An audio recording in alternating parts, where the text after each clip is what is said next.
세상에 이런 일이라고 말씀하죠. 저에게도 이런 일이 생길 줄은 정말 몰랐어요. 어디에도 말하지 못한 새 이야기를 지금부터 해보려고 해요. 안녕하세요.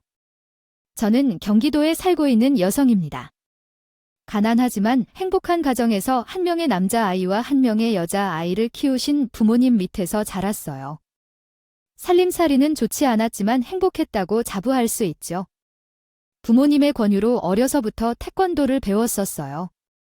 하지만 선수가 되지는 못하고 취미로 머물렀죠.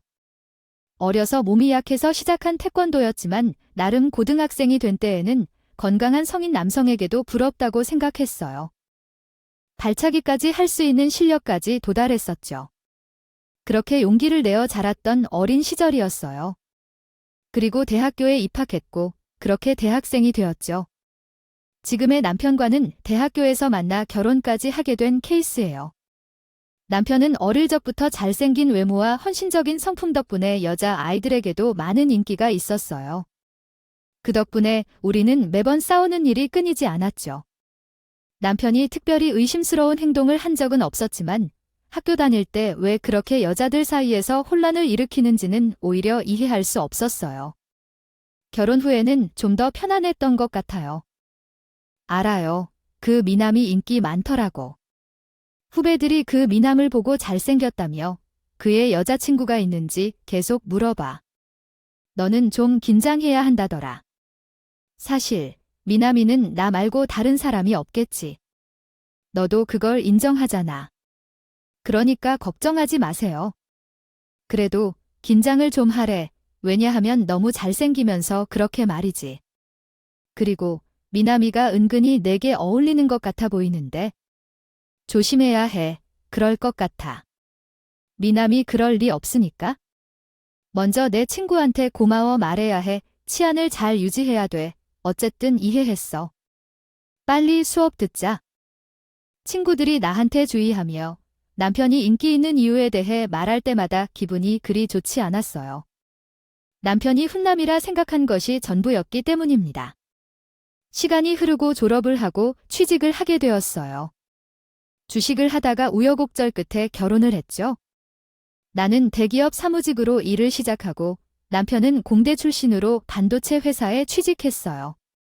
결혼을 결심하자 동문회에서 축하를 받았고 질투하는 친구들도 있었어요.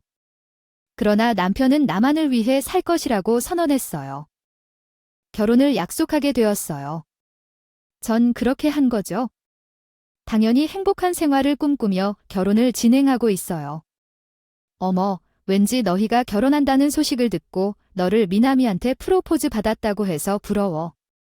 미나도 너를 좋아하나 봐. 그래서 이제 취직도 하고 자리도 잡았겠지. 결혼하면 내가 제일 먼저 시집 가는 건가? 길 잘 터놓을게. 27살이란 적당한 나이야. 어리다면 어린 나이에 결혼을 준비하는 저로서는 참 묘한 생각이 많이 들어. 현재는 남자를 좋아해서요. 결혼을 결정하고 있는 것이긴 하지만 과연 후회 없이 살아갈 수 있을지에 대한 생각이 많이 들었어요. 그럼에도 남편은 저에게 많은 신뢰를 보여주었죠. 그래서 의심이 확신으로 변하게 되었고 결혼을 준비할 수 있었어요. 평생 너한테 잘해줄 거야 라고 결혼해 주어서 고마워. 또 내가 걱정하는 여자 문제는 전혀 없을 거야. 나를 믿어. 당연하지. 한 번도 널 실망시킨 적 없잖아. 우리 행복하게 살자. 나도 잘할 거니까. 내게도 잘해야 해 알겠지? 평생 너만을 바라보고 살 거야. 내 불안은 무엇인지 알아. 나도 살면서 더 믿음을 줄 테니까 걱정하지 마세요. 결혼을 하겠다고 마음을 먹읍시다. 남편은 전보다도 훨씬 잘해주셨어요. 결혼을 선택하길 잘했다고 생각합니다. 그 정도로 말이죠. 그렇게 결혼을 준비하면서 행복했어요. 남편은 물론이고 시어머니와 시아버지도 참 좋으신 분들이셨어요. 아마 시부모님들이 너무 좋으신 분들이라서 선뜻 결혼을 허락해 주셨을지도 몰라요. 그 정도로 참 좋으신 분들이셨죠. 그들처럼 늘 저를 생각해 주셨어요. 우리 아들과의 결혼을 허락해 줘서 고맙다며. 내가 엄마처럼 딸 대접을 받았기에 그러니까요. 앞으로는 우리 노력해보자. 알겠지? 항상 감사해요. 네, 감사합니다. 저도 어머니와 아버지를 항상 만족시켜 드릴 순 없겠지만 최선을 다할 거예요. 우리 잘 지내요? 감사해요. 어쩜 너는 말도 예쁘게 하냐고. 고마워. 내가 딸이 없어서 꼭 딸이 하나 있으면 좋겠어서 고마워 정말. 어머니가 절 예쁘게 보아주셔서 더 감사하죠. 결혼을 결정할 때 어머님의 역할도 중요했어요. 시어머니는 이렇게 다정한 분이셔서 이제 내 인생의 꽃길만 있겠구나 싶었고 결혼식을 했습니다. 결혼식 당일 많은 친구들이 부러워했어요. 저를 시집 보내는 부모님은 기쁨과 슬픔이 공존하는 눈빛이었어요. 저도 이제 시집을 가니 부모님이 절 곱게 키워준 것이 얼마나 감사하고 슬프던지 많은 생각이 들더라고요. 내가 잘 사는 모습만 보여드리면 부모님께 효도하는 거라고 생각하고 결혼을 했습니다. 그리고 남편과 전 정식으로 부부가 됐죠. 부부가 되고 나니 세상 모든 것이 달라지더라고요. 이제 우리는 정식으로 부부다. 그치고 통장, 월급, 그리고 생활비 관리에 대해 어떻게 할지 의논해야겠어요. 그래야 우리가 어떻게 가게를 꾸려나갈지 생각하지 않겠어요. 설마, 너가 너, 나는 나 이렇게 생활하자고 하는 건 아니겠지? 난 그런 거 싫어. 결코 아니야. 이제 내 월급은 다 내가 관리해주고 거기서 관리비 내고 적금 따로 붙이는 것까지도 너만 믿을게. 어머, 그래도 돼?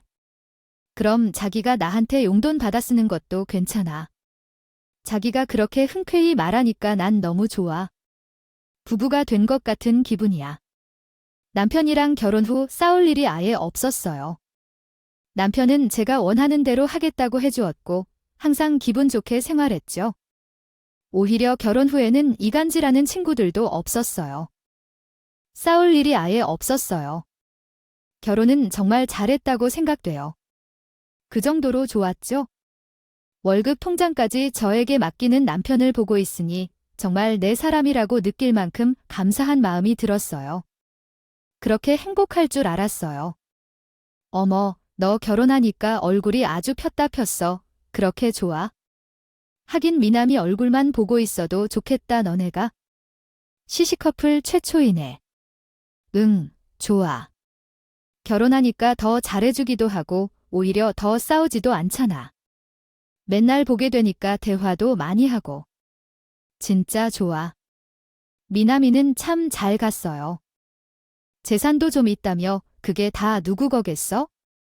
미남이 외동이니까 다 믿거나 마찬가지지 않아. 그래. 얘는 아직 그리고 그런 건 생각도 안 했어. 그냥 미남이가 잘해주겠다 하니까 그것만 믿고 결혼한 거지. 전에 김미남이, 그래? 결혼했으니 좀 나아지겠지? 그래도 너무 밖으로 나돌게 하지 말고 얼굴값 좀 하잖아. 미남이가 언제쯤 얘기를 하고? 그래, 너도 참 대학생 때 얘기야. 지금은 완전 아저씨가 됐지? 뭐, 신랑이나 신경 쓰세요. 친구들 모두가 부러워했어요. 저 역시도 우쭐했던 건 사실이었고요. 뭐 하나 잘난 거 없이 평범한 저에게 남편은 과분한 거야? 사람이었기 때문에 행복한 결혼 생활이 2년 정도 지났을 때 남편이 옛버릇을 다시 드러내기 시작했습니다. 술을 자주 마시기 시작하고 비밀을 많이 갖게 되었죠. 연애할 때는 이 정도까진 아니었는데 결혼 후 직접 보니 남편에게 숨겨진 면이 상당히 많았습니다. 걱정이 되기 시작했고 연락이 잘 되지 않거나 명확하지 못한 외출을 자주 하는 일도 있었습니다. 그렇지만 신혼 때는 크게 중요시하지 않았습니다. 말로 더 이상 크게 싸우지 않으려고 했거든요. 그리고 결혼 전에 맺었던 약속이 어디로 가버린 건지요. 설마 하니 무슨 일이라도 생길까 하는 마음도 들었고요. 오늘도 회식이라고 자기네 회사 점점 회식이 느는 거 아니야. 거기 사람들은 가정이 없어서 회식만 하면 연락도 안 되고. 아, 그럼 어쩌지. 회사원이 까라면 까야지. 내가 뭐 힘이 있어서 그냥 그러려니 하고 받아들이는 거지 안 그렇지? 그럼 나만 찍힐까봐 걱정해? 그건 아니지만 그래도 요즘 들어 기가가 늦으니까 그래. 알겠어. 오늘은 좀만 마셔서 대충 분위기 좀 맞춰주고 알겠지? 걱정하지 마세요. 제가 알아서 할 거예요. 그래서 너무 걱정하지 마세요. 당신도 조금은 쟤를 믿지 못하는 경향이 있어요. 섭섭한 게 아니라 그냥 걱정돼서 말이죠.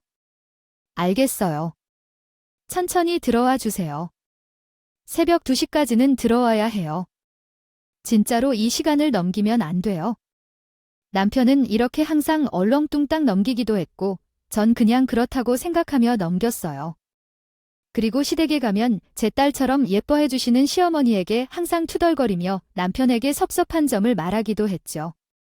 그럴 때마다 시어머니는 늘 제 곁에서 지지해 주시고 달래 주셨어요. 그래서 남편에 대한 불만도 넘길 수 있었던 것 같아요. 정말 좋은 시어머니셨거든요. 오히려 남편을 꾸짖어 주시고 제게 편안함을 주시는 분이셨죠. 남편 때문에 힘들어도 오히려 어머니를 보고 견딜 수 있는 나날이었어요. 미남 씨, 요셉이 맨날 술만 마시고 들어오는 것 같아요.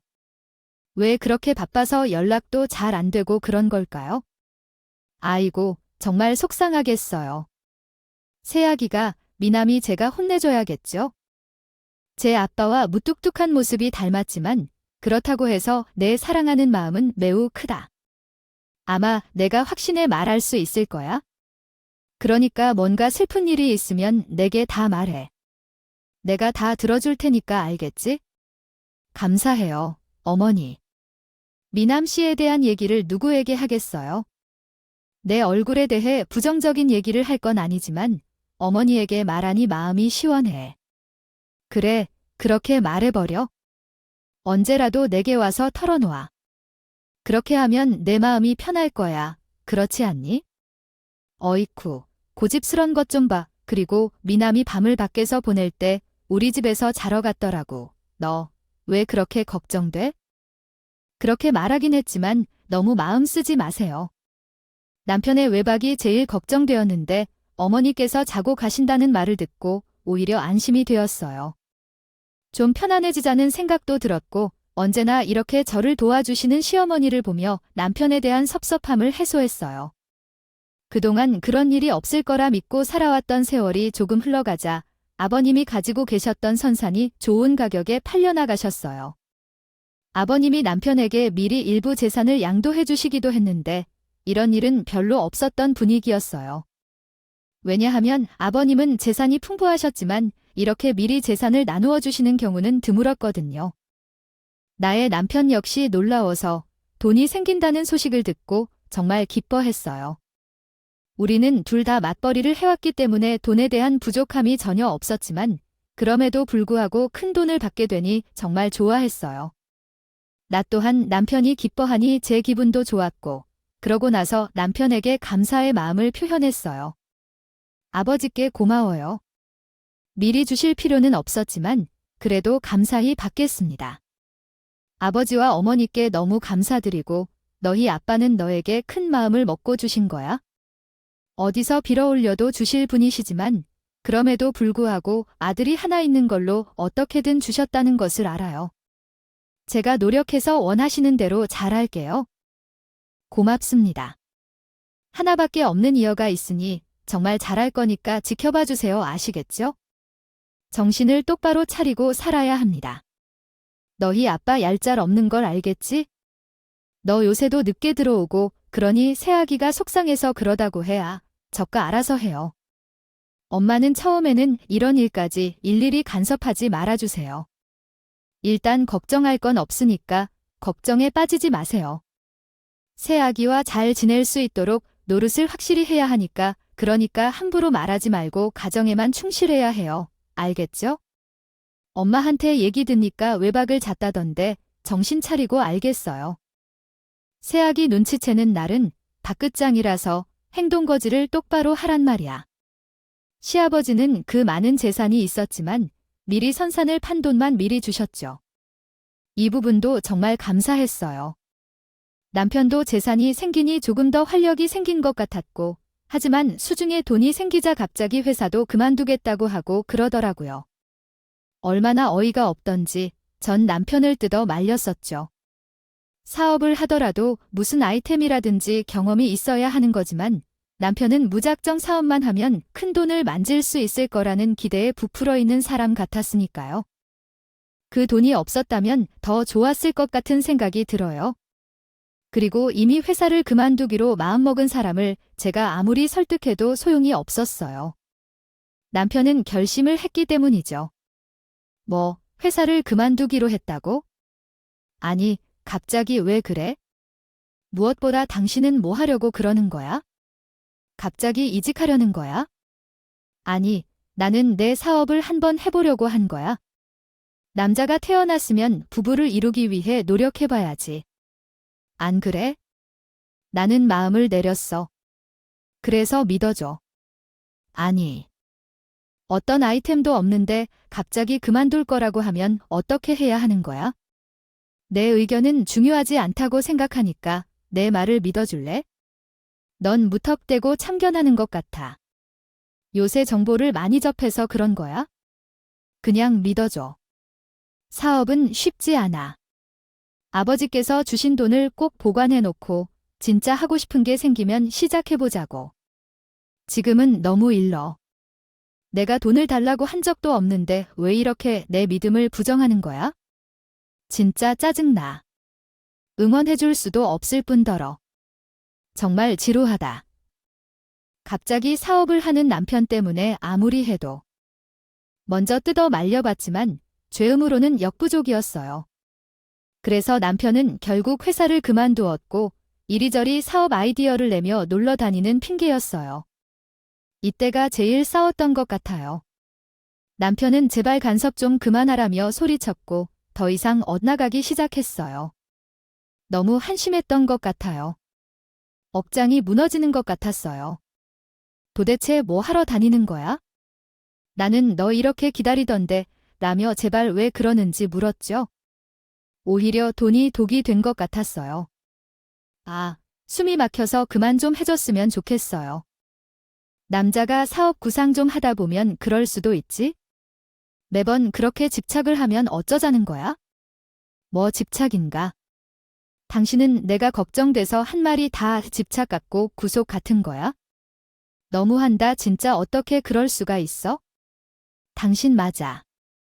그게 의심증이라는 거야? 너 설마 의심증 있냐?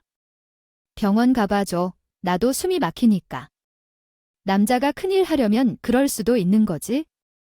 저에게 항상 믿음만을 주는 남편이었지만 점점 본인 마음대로 생활하려고 하는 남편을 보고 있자니 마음이 안 좋았거든요. 결혼한 지 이제 3년이 다 되어가니까. 아이를 키워야 하는데 남편은 그냥 밖에만 나돌아다니기 시작하고 좋아하는 멀어지기 시작했어요. 오히려 일주일에 한 번도 그를 볼 수 있는 날이 들었는데 그 정도로 남편은 원래 좋아했던 것과는 떨어져서 속상하더라고요. 얼마나 마음이 아프던지 마음이 터질 듯 했어요. 어머니, 미남 씨 좀 말려주세요. 갑자기 사업을 한다며 나가서 집에도 잘 들어오지 않고 연락도 되지 않고 요새는 뭐를 하고 다니는지 정말 모르겠다고 하더라고요. 아버지께서 선산을 팔면서 돈을 물려주셨는데 돈이 있어서 그런 거란 말이랍니다. 아이코, 왜 그런지 알아? 돈을 받겠다는 게 아니었는데 일단 나부터. 알아들을 수 있게 조금 더 자세히 말해줄래? 너는 마음을 편히 놓고 제대로 휴식을 취하고 있어야 해. 그렇게 스트레스 받으면 안 돼. 그렇다니 안 그래? 미남이가 조금 과장된 꿈을 꾸는 건 좀 있잖아. 내가 꼭 말려줘야 해. 제 말은 들으려고도 안 하고 연락도 안 하고 뭐를 하고 다니는지 알 수가 없어. 하루 종일 핸드폰도 꺼놓고 제가 일을 그만둘 수도 없는 상황이라 미행도 못하거든. 하루하루 속이 타들어가는 기분이야. 정말 속상해. 어떻게 해야 할지 모르겠어. 내가 이 녀석을 그냥 왜 늦게나마 안 하던 짓을 하는지 모르겠어. 정말요. 돈이 무섭다고 생각했는데 정말 그럴 줄이야. 이제 믿을 수 없어. 뭐 하는지 의심되고 사업 계획을 말하는데 아무것도 안 하고 있어. 그런데 나는 잘 해낼 거야. 너는 너무 스트레스 받지 마. 안 그러면 아이가 불안해할 거야. 시어머니에게 이런 얘기를 해봐도 시어머니는 달래주지 못할 분이신 것 같아. 그래도 제 이야기를 들어줘서 감사해. 그런데 어느 날 남편이 그렇게 밖에서 걸어 다닐 때 회사에서 일하고 있는 저에게 급한 전화가 왔습니다. 전화를 받아보니 놀랄 만한 소식이었어요. 그 전화를 받자마자 옷을 챙기고 바로 회사를 떠났습니다. 정신이 없어서 얼마나 놀랐는지 심장이 뛰는 줄 알았어요. 김미남 씨의 보호자가 되시나요? 여기는 대학병원인데 김미남 씨가 병원에 왔거든요. 지금 상황이 급해서 도와주셔야 하는데요. 네, 병원이요. 어떤 일이세요? 금방 갈게요. 혹시 심각한 건가요? 아니면 괜찮으신 건가요? 수술이 시급한 상황으로 보입니다. 빨리 와주세요를 강조하며 전화를 받아 헐레벌떡 병원으로 향했습니다. 남편의 수술 동의서를 작성하고 긴급하게 입원했습니다. 발을 헛디뎌 넘어지면서 뇌진탕으로 인한 뇌출혈이 발생했다고 합니다. 남편의 수술이 중요하지만 발견된 장소는 경기도의 한장호 양식장으로 이곳에서 발이 헛디뎌 넘어졌습니다. 뒤로 휘청거렸다고 하는데 여전히 그 상황이 이해되지 않았어요. 제가 당황해서 울음조차 나오지 않을 때 어머니와 아버님이 급히 병원으로 달려왔습니다. 어머니는 이게 무슨 상황인지 물으셨고 저는 있는 그대로 상황을 설명해 주었어요. 어머니는 그 자리에서 흐느껴 못 놓아 우시셨는데 그러면서 하는 말씀이 더욱 당황스럽게 했어요. 어째서인지 제 길을 의심하는 상태도 되었죠. 그 상황이 무엇인지 궁금하면서도 왜 거기에 왔냐고 라고 말씀하셨는데 일을 처리하도록 너가 나타났으니 어떻게 하면 좋을까요? 의사 선생님께서 제 아들을 살려주세요. 제 아들이 꼭 살아야 합니다. 제 아들 없으면 제가 죽어요. 아시죠? 그만해요. 오는 것으로는 문제를 해결할 수 없잖아요. 지금은 수술이 잘 되길 바라는 것뿐이에요. 일어서지 마세요. 아기도 물 좀 먹고 오세요. 여자분, 여자라고 들었지만 너무 침착해 보이지 않아요. 처음에는 남편의 수술이 잘 되길 기다렸죠. 하지만 남편은 결국 깨어나지 못하고 세상을 떠나버렸어요. 좀 끝내줘. 농장에서 발을 쓴 적이 아니에요. 이러한 불행한 우연이 어디 있겠어요. 저도 매우 슬펐지만 어머니와 아버지를 대신하여 장례 준비를 진행했습니다.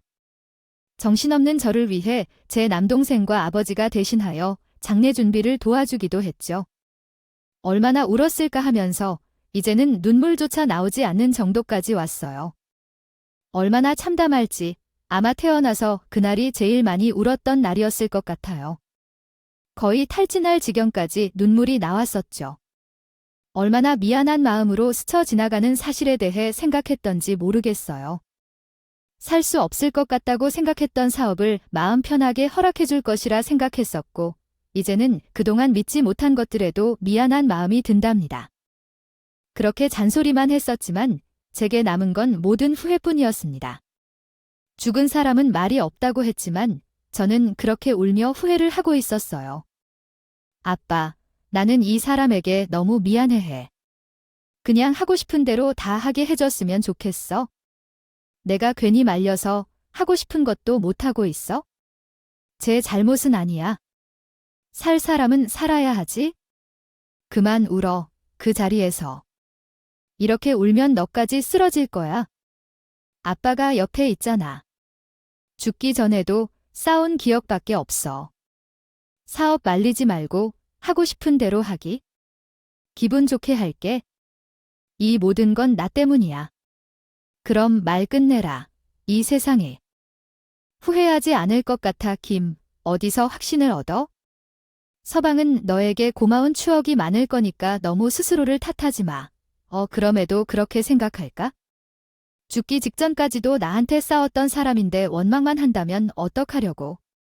단지 편안한 마음으로 허락해주기를 내가 바랬었어. 너무 억지였다고. 그 사람 아버지가 곁에서 위로해 주어도 그 위로가 되지 않았어요. 얼마나 후회만이 남는지 오랫동안 울어탈진으로 고함을 지를 때마다 너무 머리가 아파서 바람이라도 쐬려고 비상계단으로 나가려 했습니다. 그러나 그때 시부모님께서 조용히 이야기하시면서 계셨어요. 순간 떠나버리기까지도 고민했지만 힘이 너무 부족해서 그냥 조용히 쉬었던 거야. 비상계단에 걸터앉아 비스듬하게 기대하던 적이 있죠. 시부모님 얘기 소리가 제 기절까지 들렸는데 그 얘기는 차마 놀랍다고 할 수밖에 없었어요. 제 두 개를 의심할 만큼의 이야기였거든요. 야야, 누가 들을래? 조용히 좀 얘기해. 아이고, 불효자식. 결국 이렇게 떠날 거라고요? 그렇게 속만 썩이고 까다녀 나쁜 놈의 내가 그때 말렸어야 했어요. 난 알고 있었지만 말리지 못했죠. 그때 때문에요. 그러니까 우리 아들이 불쌍해서. 어찌 좋아요? 3살이는 아무것도 모르는데 무엇이라고 하겠죠? 에휴, 나쁜 놈, 여자나 정리를 못해서 이렇게 가버릴래. 나쁜 놈의 불효자식 악, 나쁜 놈, 이젠 벌 받았어. 새아기 몰래 뒤에서 그런 짓을 했다는 걸 들었으니 그만해. 나도 죽을 것 같아서. 여보, 난 이제 어떻게 살아야 해? 아들은 철없고 우리 유일한 아들인데. 어떻게 하면 좋을까? 나는 이제 살 가치 없는데 아들이 없다면? 세상 사람들이 손가락질해도 내 유일한 아들은 어떡하지? 거짓말 같은데? 문신까지 하고 눈도 회전하며 아이, 모자란 게 그렇게 감싸 말랐지만 나쁜 놈의 후손이야. 그럴 줄 알았다면 우리 미남이 말한 대로 이혼을 먼저 한 걸 그랬어요. 아들이 귀찮은 일 앞으로 될 텐데 어떻게 해야 할까요? 시어머니와 시아버지의 얘기를 숨겨듣고 전 충격을 받았어요. 일어나지도 않았어요. 가끔 몸을 일으켰을 때 온몸이 부들부들 떨리고 있었어요. 그리고 전 탈진한 몸을 이끌고 죽을 놈을 다해 안치실로 뛰어갔어요. 그리고 안치실에 안치되어 있던 남편을 본 순간 정말로 무너져 버렸어요. 내가 모르는 곳에 누군가와 함께 문신이 새겨져 있었어요. 분명히 커플 문신이었어요. 얼마나 기가 쌌는지요. 남편은 몰래 외도뿐만 아니라 여자와 외도하고 다닐 사업장을 찾던 중에 장호 양식이 돈이 된다는 말을 듣고 그곳을 찾아갔다가 실족하게 되었어요.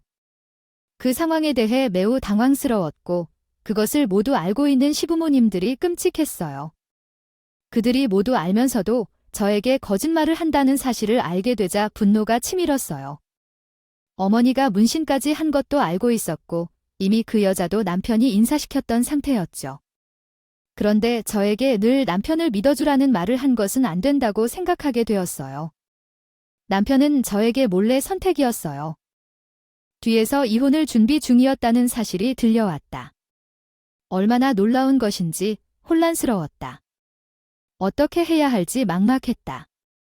정신을 차리고 일단 조문객들을 맞이하려고 했지만 한눈에 봐도 눈에 띄게 젊은 여자가 조문을 왔다. 처음에는 남편과 어떻게 아는 사이인지 의심스러웠지만 곧 그 여자의 정체를 알게 되었다. 그 여자의 발목에 새겨진 문신이 남편의 것과 똑같았던 거였다. 그 순간 주체할 수 없는 감정에 휩싸여 가만히 있을 수 없었다. 장례식까지 참아보려 애썼지만 결국 너도 어쩔 수 없었다. 뻔뻔한데 여기가 아니라고. 지금 넌 왜 여기 나와서 내 남편과 놀았니? 그러고 아무렇지 않은 척 여기에 와. 어머, 무슨 소리예요? 이 여자가 미쳤나? 당신 지금 남편 죽었다고 제정신이 아닌가 보인데 이거 안나 어서 놓으라는 말이야. 어머니도 아셨죠? 아? 그래, 여기서 한통속이었지? 나만 바보였어. 그러고 나는 나를 원망하고 나를 탓했지. 아, 기가 막혀. 이해, 정신 좀 차리고 이것도 얘기해라. 사람들이 쳐다보잖니? 제발, 우리 아들을 가는 길 조용히 보내주자. 제발. 시어머니가 자들 가는 길 조용히 보내주자는 그 한마디가 얼마나 어이가 없었는지. 그동안 내게 관대하고 있는 척하면서 뭐든지 아들을 위한 것처럼 꾸며놓았다는 그 위선적인 말에 더는 참을 수가 없었어요. 전 장례식을 엉망으로 만들어 버렸어요.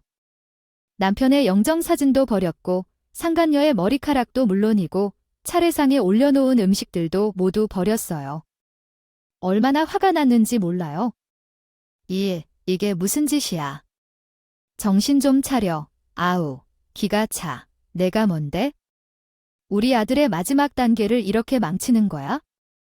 더럽히려고 어디 갔어. 아줌마, 정신 차려. 당신의 아들이 실족사했다는 거야. 내게 실망했던 순간 척이야. 너는 내 남편과 논다고 재밌니? 유부남을 유혹해서 문신까지 시켜놓고서요. 살판은 늘어났다. 가만히 있을 줄 알았어. 내가 가만두지 않을 거고 너희들도. 그동안 재밌으셨어요, 어머니? 달래주는 사람이어도 뒤에서 아들이 이혼 준비 중이라는 걸 본 적 있나요? 어떤 심정이었나요? 이혼할 것을 그랬다고. 남편 간수를 못해서 그게 잘못이지. 왜 나한테 그래? 그래서 남편이 나가버린 건가요? 아니야, 그렇지 않아. 그걸로 내 탓을 하는 거 이 닥쳐. 눌린 입이라고 인연이 막말하는구나. 너 정신이 나간 것 같아. 맞지? 지금 내가 되길 원하는 민정사진이기 때문에 그래. 정말 환장한 것 같아. 전 정말 미친 사람 같아서요. 장례식장에서 날뛰기 시작했어요. 그렇게 날뛰는 나를 말리려는 사람은 아무도 없었고 제 남동생과 친정아빠는 분이 차오르는 나를 도와보려고 하셨죠. 시부모님들께 한마디 하더라고요. 그리고 나는 꽁꽁 묶여있던 태권도 실력을 자랑하며 상간녀에게 차기를 날려 쓰러뜨렸어요. 상간녀는 기절해 있었고 시어머니는 놀라서 자빠졌죠. 세상에, 귀 돌려 차기를 하다니 너 이렇게 쌍스러운 아이였니? 라며 놀랐어요. 어쨌든 당장 나가서 사람들 앞에서 망신을 주더라도 유분수지.